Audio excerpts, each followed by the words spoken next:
feu des critiques, 5 de ses 9 membres ont statué dans une audience expéditive entachée d'irrégularités.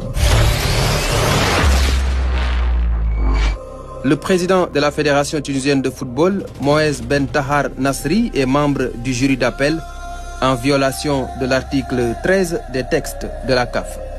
On ne peut pas être à la fois un président de fédération et être membre d'un organe de la justice interne de l'instance faîtière du football continental. Autre irrégularité, l'audience d'appel devait se tenir avec des débats contradictoires entre les deux parties. Ce qui n'était pas le cas.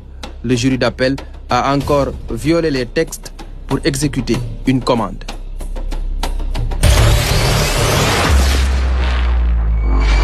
Le commanditaire n'est personne d'autre que Fawzi Lekja, président de la Fédération royale marocaine de football, premier vice-président de la CAF et président de la commission des finances. Il est très influent et pèse de tout son poids sur bien des décisions. Lekja a mis la CAF sous pression, refusant d'organiser la CAN féminine au Maroc au mois de mars.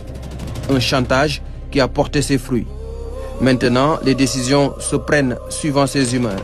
Tout ce qu'il voulait, c'est que le jury d'appel déclare le Maroc vainqueur de la CAN 2025. Lui qui avait promis le trophée à son peuple et ses autorités voit son rêve se réaliser, mais sa joie risque d'être de courte durée si le TAS casse la décision.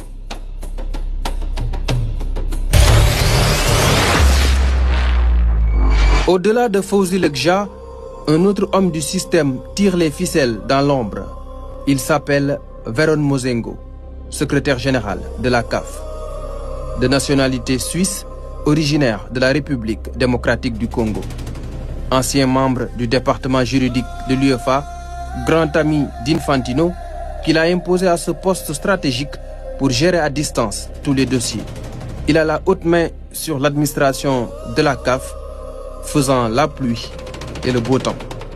Veron Mozengo a limogé le patron de la commission juridique de la CAF 3 semaines avant la décision rocambolesque du jury d'appel. Une décision mûrement réfléchie pour que la commande passe comme lettre à la poste. Veron Mozengo, qui est épinglé par un rapport interne de la CAF pour des faits présumés de mauvaise gestion financière, agit en toute illégalité. Il a atteint la limite d'âge depuis le mois d'octobre dernier. Si les textes étaient respectés, il ne devrait plus être un fonctionnaire de la CAF.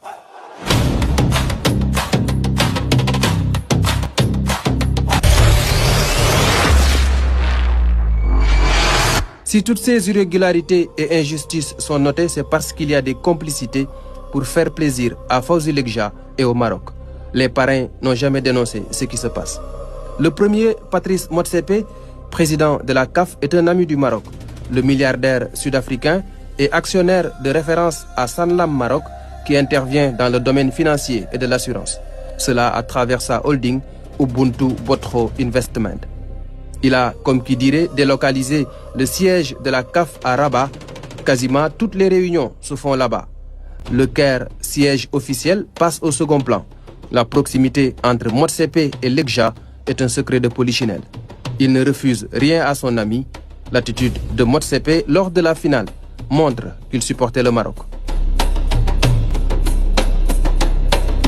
Tout comme Gianni Infantino, président de la FIFA, leurs expressions faciales en disent long sur leurs sentiments. Infantino se comporte comme le tuteur de la CAF, ce qu'il n'ose pas faire à l'UEFA ou dans les autres confédérations. Celui qui a fait élire Motsepe en 2021 par acclamation à Rabat sans concurrent. Où est la démocratie dans tout ça? Aujourd'hui, ses désirs sont des ordres au sein de la CAF et il fait partie des soutiens du Maroc dans cette parodie de justice. Une farce de mauvais goût qui a fini de décrédibiliser un peu plus toute une institution.